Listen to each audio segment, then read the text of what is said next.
Ada apa, orang tua? Maaf, saya telah mendengarkan pembicaraan Nini di warung tadi. Mengenai bunga tunjung biru. Bunga itu memang benar-benar ada, bukan dongeng. Saya tahu, bunga tunjung biru itu adalah obat untuk luka dalam. Siapa sebenarnya Kisanak? Saya? Ya orang. Itu saya tahu. Siapa nama Kisanak? Saya ini pengelana jagat. Tanpa nama. Nah, kalau kamu ingin mendapatkan bunga itu, datanglah ke Bukit Penampihan. Terima kasih, Kisanak.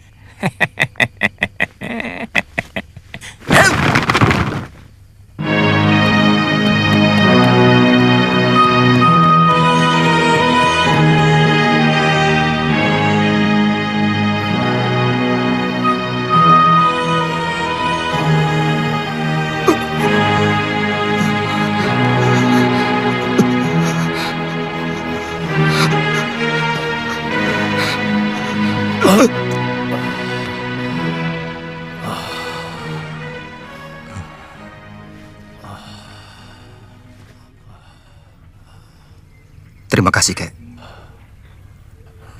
Mudah-mudahan saya tidak kehabisan tenaga sampai Sakawuni datang membawa bunga itu. Sebaiknya kakek jangan mengorbankan hidup kakek untuk saya. Karena kakek akan menderita luka dalam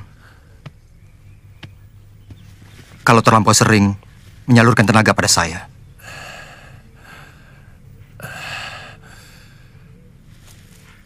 Saya sangat menyayangi Sakawuni. Dia cucu saya satu-satunya. Untuk dia, apapun saya lakukan.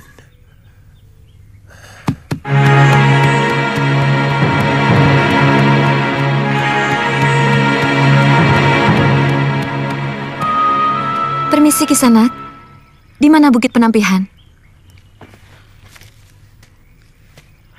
Bukit Penampihan? Iya. Kenapa, Kisanak? Jarang orang yang berani pergi ke bukit itu. Apalagi seorang wanita.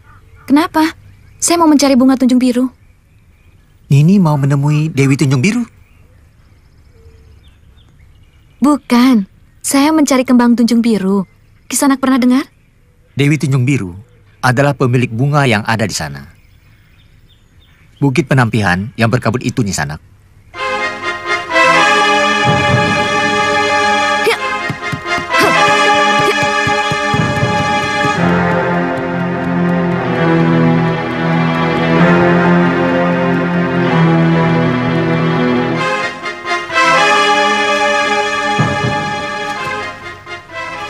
Guru mengatakan bahwa bunga diciptakan untuk kaum wanita. Karena bunga adalah lambang keindahan. Tapi, kenapa guru juga mengajar kita dengan ilmu kanuragan yang selalu mengarah pada kerusakan? Kadang-kadang, saya bingung memikirkan itu. Keindahan hanya bisa lestari kalau dijaga. Dan tanpa ilmu kanuragan, penjagaan akan menjadi sangat rapuh. Pada dasarnya guru mengingatkan kita bahwa keindahan yang kita miliki merupakan suatu kekuatan sekaligus kelemahan kita. Maksudmu? Kita bisa menaklukkan dengan mudah lelaki sekuat apapun dengan senyum kita. Kita bisa menundukkan lelaki sekaya apapun dengan kecantikan kita. Tetapi kecantikan juga membuat seorang wanita bisa terbunuh oleh lelaki yang berniat di kecantikannya dengan paksa. Itu kenapa guru menganjurkan kita belajar ilmu bela diri.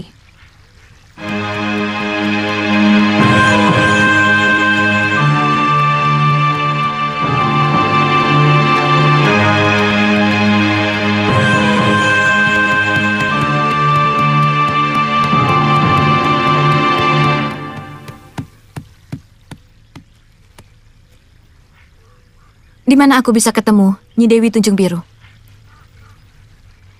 Ada perlu apa? Untuk beberapa hari ini beliau tidak bisa ditemui. Guru sedang bersemedi. Di mana? Orang luar tidak boleh tahu. Ini daerah tertutup. Kamu belum mengatakan keperluanmu. Ada nyawa manusia yang harus diselamatkan. Saya mau minta bunga Tunjung Biru dari beliau.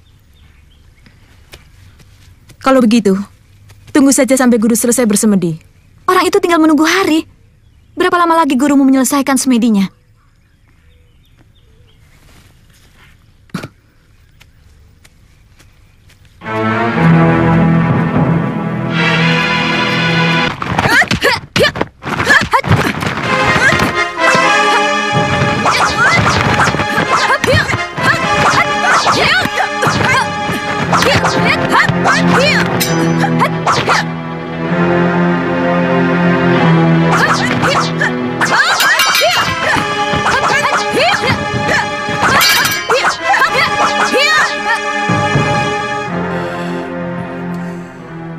Kalau punya niat, Sakawuni akan mengejarnya sampai dapat.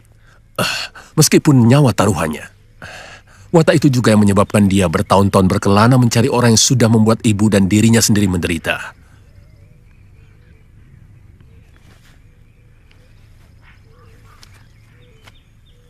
Saya pernah mendengar dia bercerita secara sambil lalu tentang itu. Bagaimana cerita sebenarnya?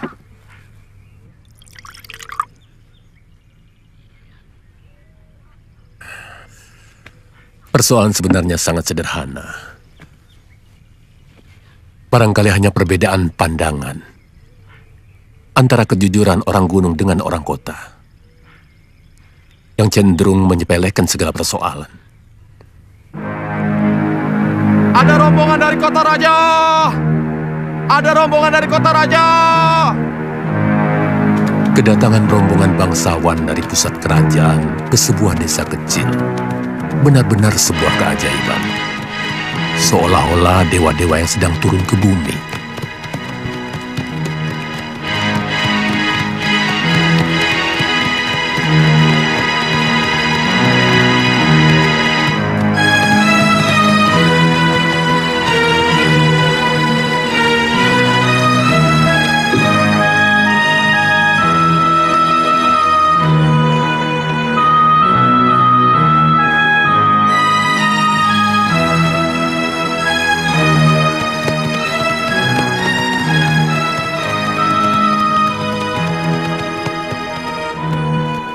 Apa nama desa ini, Kisanak? Tanibala, Gusti. Di mana rumah begalmu? Mari hamba antarkan.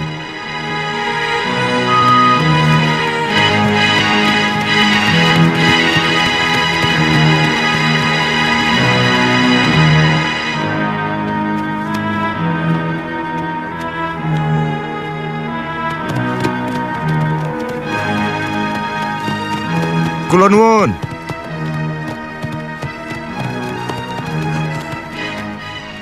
Monggo, Gusti. Selamat datang di Tanibala, Gusti.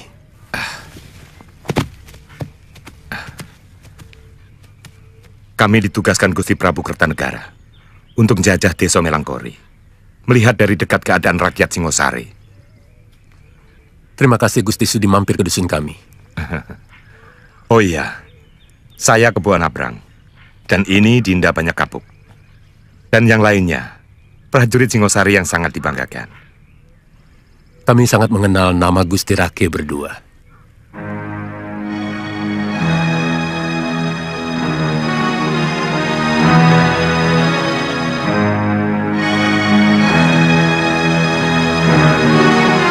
Silakan.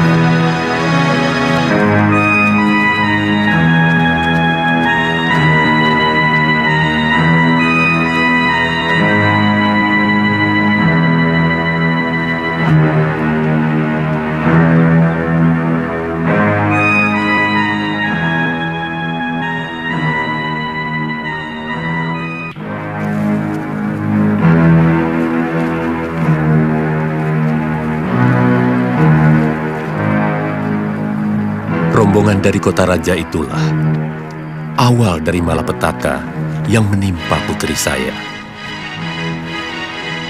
Sebagai orang gunung, dia benar-benar terkagum-kagum pada para priagung itu, terutama Raden Banyak Kapuk. Semula saya sendiri mengira bahwa Raden Banyak Kapuk itu tertarik pada putri saya.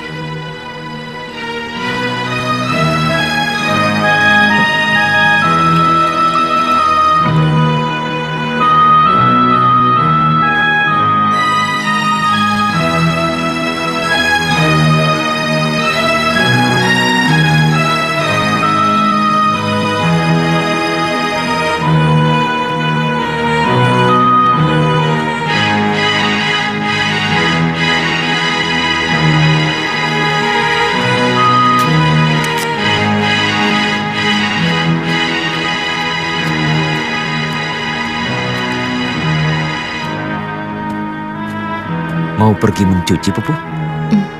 Iya, Gusti. Di sungai. Sungainya jauh dari sini? Tidak terlalu.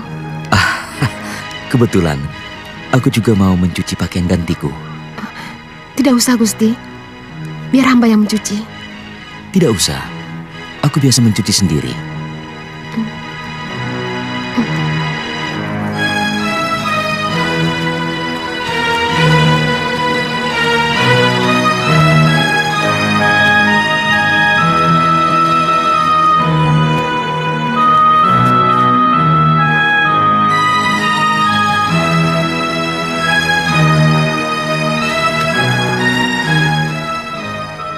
Siapa yang tidak bangga dicintai oleh seorang senopati Singasari yang kondang?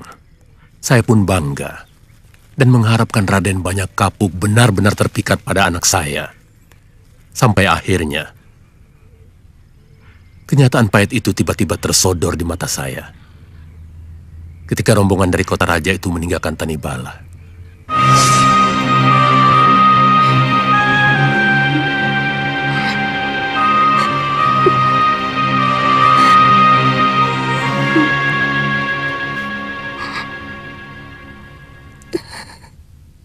Kenapa kamu lakukan itu, Ndo? Padahal belum ada tali perkawinan. Ampun, Ayah. Kami sudah saling menyinta. Dan Kakang Banyak Kapuk berjanji memboyong saya ke kota raja. Begitu dia menyelesaikan tugasnya. Kamu tahu betapa lemahnya kedudukan seorang wanita dalam persoalan seperti itu. Kamu tidak bisa menuntut ataupun memaksa Gusti Banyak Kapuk untuk mengawinimu. Ampun, Ayah. Saya memang bodoh. Saya percaya pada janji Kakang Banyak Kapuk. Bukankah janji seorang kesatria itu bisa dipercaya? Biasanya seorang lelaki sangat mudah menebar janji. Ketika dia menginginkan sesuatu.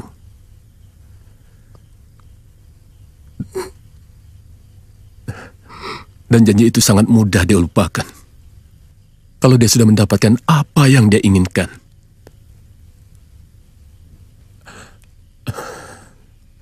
Tapi mudah-mudahan Gusti Banyak Kapuk tidak seperti itu. Ayu Pupuh kemudian hamil, dan Gusti Banyak Kapuk tidak kunjung muncul? Ya, sangat mudah ditebak.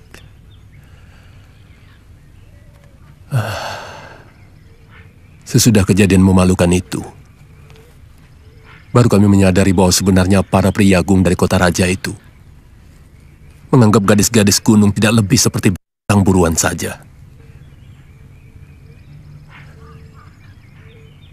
Bagi mereka bercinta dengan gadis kampung, seperti melepas hajat biasa. Sementara dengan pandangan yang jujur, gadis desa merasa bangga dicintai oleh seorang priagung. Padahal ternyata omong kosong semua. Bagaimana selanjutnya? Ayu Pupuh dikucilkan dari pergaulan orang-orang Tanibala. Karena aib itu, Saya menyerahkan kedudukan saya sebagai bekal. Saya malu. Sebagai kepala desa tidak mampu memberikan contoh yang baik kepada warga. Sampai akhirnya anak yang dikandung Pupu lahir dengan selamat. Seorang gadis yang cantik. Dan saya beri nama Sakawuni. Ayu Pupu kemudian meninggal? Tidak.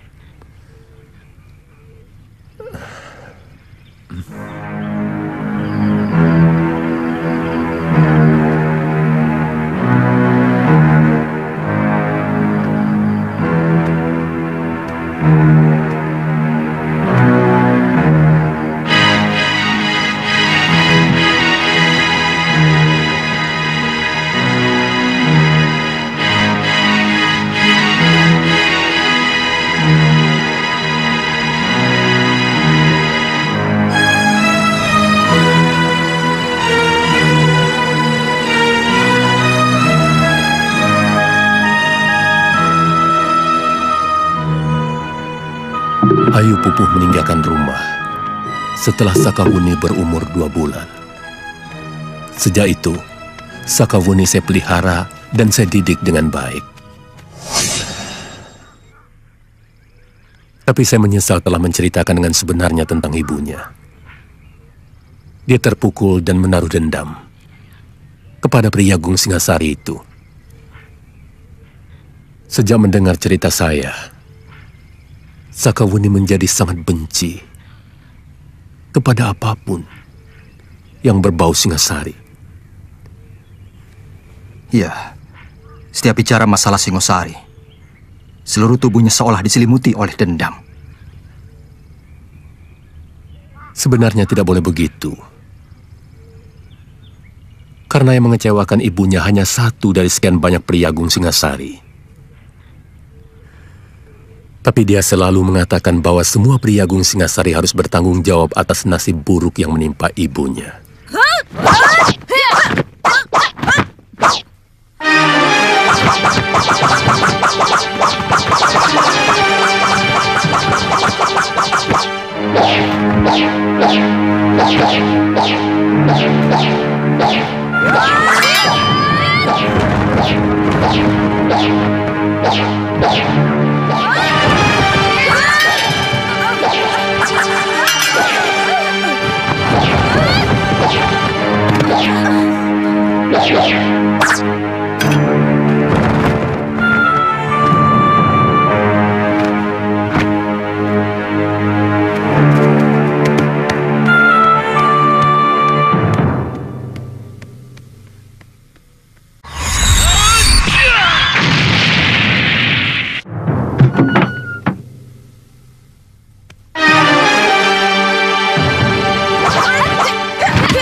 Hentikan!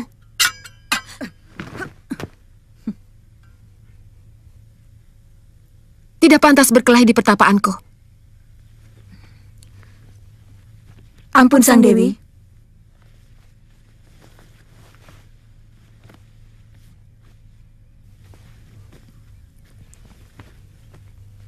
Ampun, Sang Dewi. Sang Dewi, gadis ini memaksa masuk. Sungguh, kami berdua sudah sekuat tenaga menghalanginya. Tapi, ilmu silatnya lebih tinggi dari kami. Siapa kamu? Apakah saya berhadapan dengan Dewi Tunjung Biru? Cah Ayu, orang sopan akan menjawab tanya. Bukan malah balik bertanya. Apakah orang tuamu tidak mengajarkan tata krama? Maaf, saya tidak punya orang tua. Hanya seorang kakek yang mengajarkan saya kejujuran di atas segalanya, termasuk tata krama. Saya suka orang jujur. Dari mana asalmu?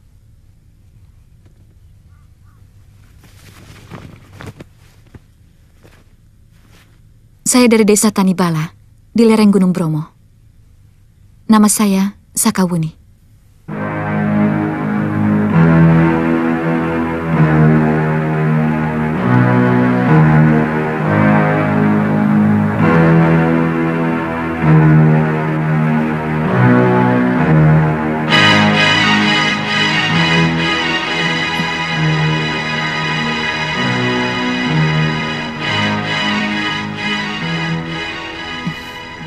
Sekarang, maukah menjawab pertanyaan saya? Apa benar saya sedang berhadapan dengan Dewi Tunjung Biru? Untuk apa kamu mencari saya? Saya mencari bunga Tunjung Biru untuk menolong teman saya yang luka dalam dan terkena pukulan tapak wisa. Menurut kakek saya, hanya Dewi yang memilikinya. Apa temanmu itu seorang lelaki? Iya. Kamu pasti sangat mencintainya. Maaf, saya tidak mau membicarakannya. Kamu tidak mungkin jauh-jauh datang kemari untuk lelaki yang tidak kamu cintai. Apa ada persyaratan harus mencintai lelaki itu untuk mendapatkan bunga Tunjung Biru? Mungkin sebaliknya. Terus terang, saya kurang suka sikap lelaki. Yang membesarkan dan mendidik saya sejak bayi adalah seorang lelaki. Apa dia juga harus saya benci? Sementara wanita yang seharusnya menyusui saya dan membesarkan tega meninggalkan saya begitu saja. Pasti ibumu punya alasan tertentu. Maka ia tega meninggalkan kamu. Mungkin dia dendam kepada ayahmu. Masih banyak orang yang akan membutuhkan bunga itu. Kalau kamu cabut, dia akan mati. Sementara khasiat bunga Tunjung Biru itu hanya kalau sedang mekar.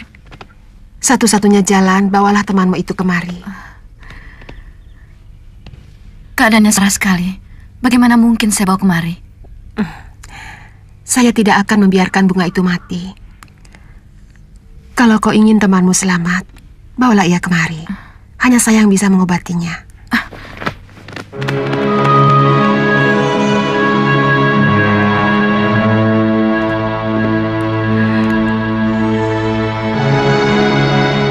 Kamu sudah besar dan cantik.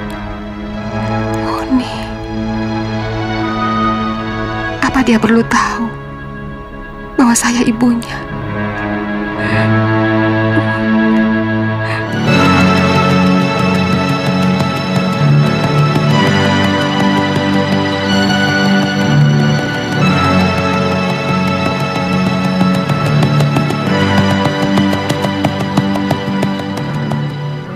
Dia begitu mengorbankan dirinya untuk kesembuhan saya. Beberapa kali dia telah menyelamatkan hidup saya.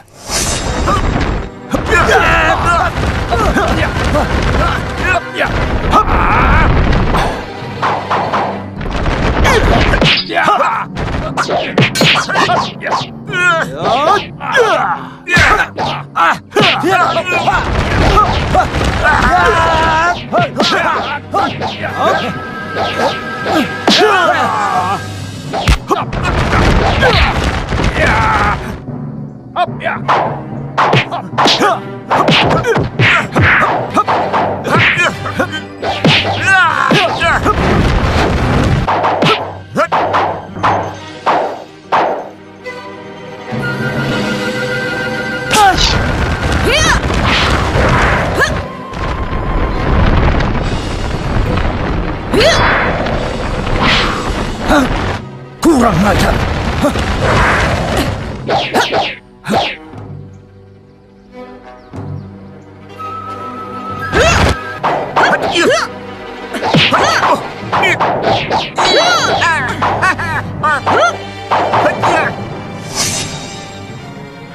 Padahal biasanya dia tidak pernah mau mencampuri urusan orang lain.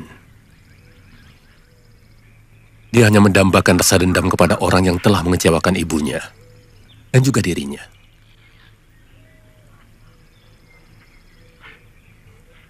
Saya terlalu banyak berhutang budi padanya.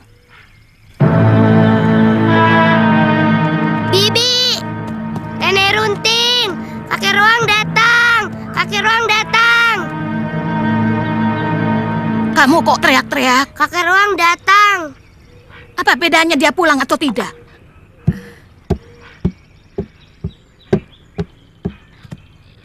Panji, mana kakek Ruang? Itu?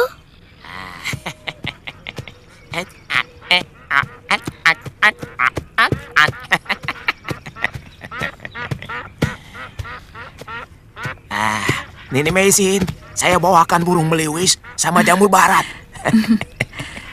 Panji, bawa burung ini ke belakang dulu ya. Iya, Bi. Tidak usah bangga. Cari burung sama jamur begitu, anak kecil juga bisa.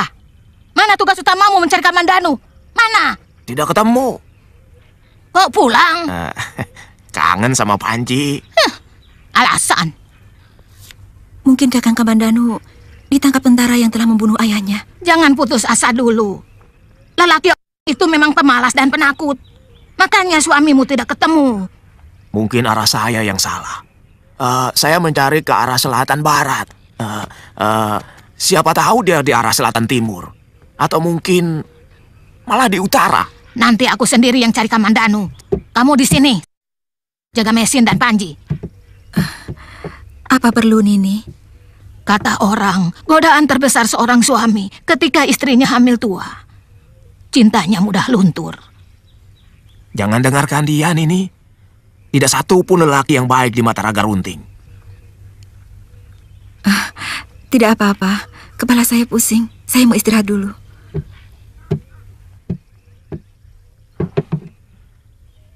Mestinya kamu jangan bicara seperti itu kepada Nini Mesin. Pikirannya jadi semakin sedih. Dan pikiran seperti itu kurang baik untuk perkembangan anaknya.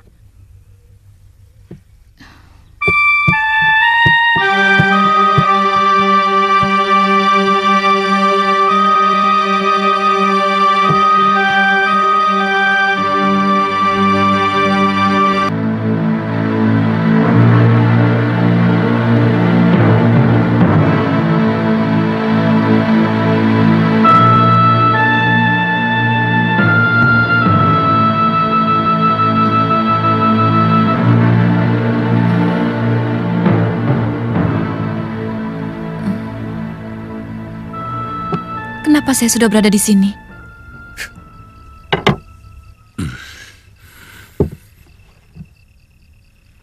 Makan dulu, Wuni. Seharian kamu tidur. Siapa yang membawa saya ke sini? Kamandanu? Nini berkuda sambil tidur. Untung kuda itu sudah hafal rumahnya.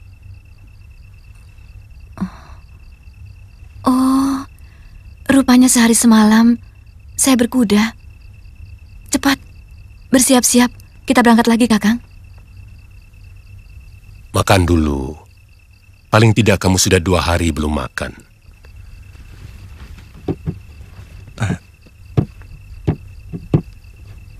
Apa kamu sudah menemukan bunga tunjung biru? Sudah, tapi Kakang Kamandanu harus dibawa ke sana. Karena bunga itu akan layu kalau dipetik. Dan dia tidak ada gunanya kalau tidak dalam keadaan segar. Di mana kamu temukan bunga itu? Di Bukit Penampihan. Jauh sekali. Apa Kamandanu bisa bertahan naik kuda sejauh itu? Kakang harus bisa kalau mau sembuh. Mudah-mudahan saya bisa bertahan. Agak membahayakan, Kamandanu. Luka di dadamu masih parah. Tenaga ketika kamu membuat keseimbangan saat berkuda akan membuat ketegangan pada urat-urat darahmu. Dan itu akan membahayakan. Saya akan selalu menjaganya, Kek.